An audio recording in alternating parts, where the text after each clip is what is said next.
વાત કરીએ ગીરની પ્રખ્યાત કેસર કેરી પર તોડાઈ રહેલા સંકટની।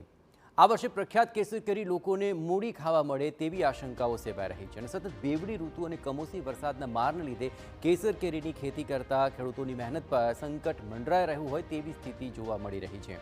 महत्वपूर्ण है कि गिरनी प्रख्यात केसर केरीना आंबा पर डिसेम्बर महीना में मोर आ जाता हो, परंतु सतत मौसमना मारने लीधे मात्र 10 થી 15% केसर केरीना आंबा पर मोर आव्या छे।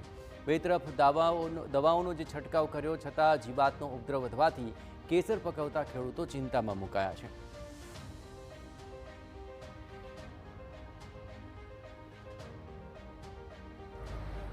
पच्चीस टका मोर फ्लावरिंग थी गयो है, पर एळनो उपद्रव एटलो छे के વાત जवा दो।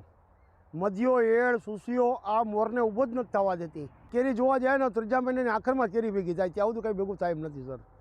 जे आखतरी केरी आपणे खाता बीजा महीना अने त्रीजा महीना आ वखते एवुं छे नहीं सर। 25% मोर फ्लावरिंग थी गयो है, पर आ खाई गई। महत्वपूर्ण है कि बेवड़ी ऋतुना लीधे केसर केरीना पाक पर जाणे ग्रहण लाग्युं होय तेवी स्थिति जोवा मळी रही है। त्यारे शियाळामां ठंडीनी पण अनियमितता होवाने कारणे हजू सुधी 70 થી 80% बगीचाओ खाली जोवा मळी रह्या छे। त्यारे गीरमां 15 થી 16,000 हेक्टर जमीन पर केसर केरीनुं उत्पादन समय करता मोडुं थाय तेवी शक्यताओ सेवाई रही है। साथ ज जो केसर केरीना पाकमां ईयळ सहितनी जीवात अने रोग देखाय अथवा तो एजाडिएक्टिन 1500 ppm बजारनी अंदर मळती होय आ दवानो कॉम्बिनेशन करी अने आंबानी अंदर सारो छंटकाव करवो जोईए तो आ मध्यानी शरूआतनी जे ईयळनी अवस्थाओ छे एनुं सारी रीते कंट्रोल करी शकाय।